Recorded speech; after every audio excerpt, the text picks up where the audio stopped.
Hello beautiful people, welcome to my channel multi talent Maguva. ఈరోజు మా ఇంట్లో అయితే కొమరేలు బోనాలు చేసుకుంటున్నాం. సో బోనాల కోసం అయితే అంతే ప్రిపేర్ చేసి పెట్టాము. ఆ కడవలలో ఒక దాంట్లో బెల్లం అన్నము, ఒక దాంట్లో పసుపు అన్నం పెట్టి దేవుడి దగ్గర పెట్టారు. అలాగే ఇంటి ముందు దీపం పెట్టి అక్కడ దీపం దగ్గర అన్ని దేవుళ్ళ పేరు చెప్పి మొక్కుతారనమాట.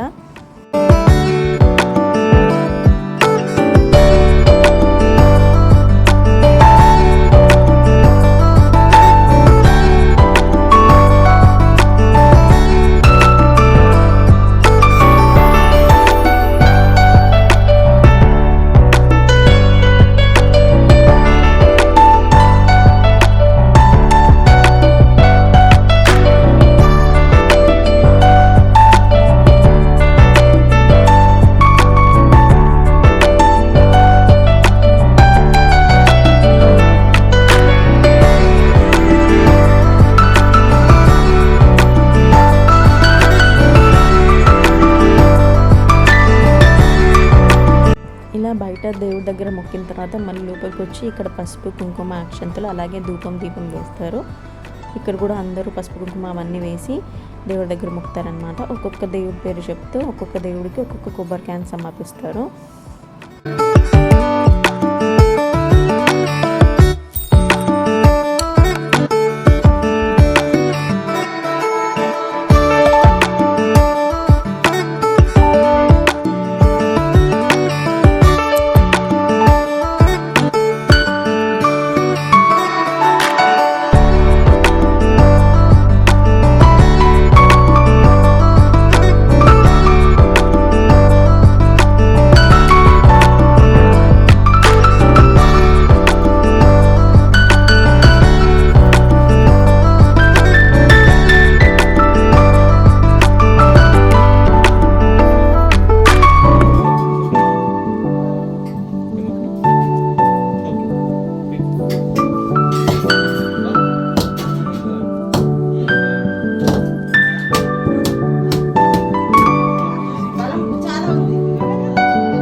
సో ఇలా బోనాలకు వచ్చిన బంధువులందరూ కూడా మనం కంకణాలు కట్టేసి అందరూ దేవుడికి పసుపు కుంకుమ అక్షంతలు సమర్పించిన తర్వాత దేవుడి దగ్గర ఉన్న ప్రసాదం అందరికీ పెడతాము.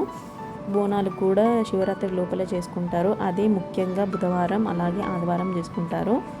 అండ్ ఈ బోనాలకి మనం ప్యూర్గా వెజ్ మాత్రమే యూజ్ చేస్తాము. అలా మా ఇంటికి వచ్చిన బంధువులందరికీ మేము ప్రసాదం పెట్టిన తర్వాత భోజనాలు అయితే పెట్టామన్నమాట.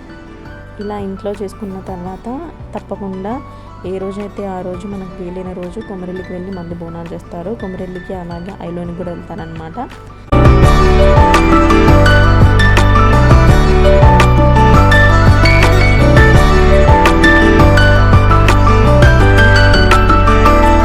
అలా వచ్చిన బంధువులన్నిటికీ భోజనాలు పెడతాం కదా, అన్నీ వెజ్ చేసి పెడతారు. ఏదైతే దేవుడికి మనం ప్రసాదంగా చేస్తామో అవన్నీ కూడా వచ్చిన బంధువులందరికీ కూడా ప్రసాదంగా పెడతారు. ఈ బోనాలు ఎప్పుడు మేము సంక్రాంతి టైంలో చేసుకుంటాము. ఇంకా బోనాలు అనగానే మాకు ఒక పెద్ద పండగలా అనమాట. అందరూ వస్తేనే కదా చాలా సుందరంగా అనిపిస్తుంది.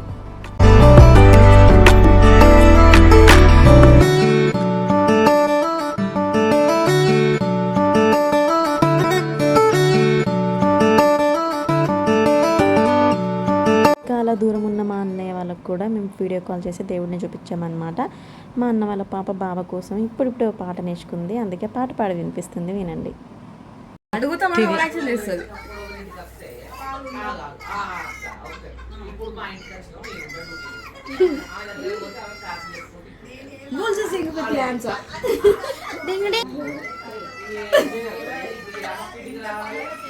She's very fond of you. ఇలా ఆ రోజు బోనాలతో పాటు మా ఇంట్లో సందడి కూడా అయిపోయిందనమాట. సో ఈ వీడియో మీకు నచ్చినట్లయితే డెఫినెట్గా సబ్స్క్రైబ్ చేసుకోండి నా ఛానల్ని. అండ్ లైక్ చేయండి, కామెంట్ చేయండి, షేర్ చేయండి. And thanks for watching.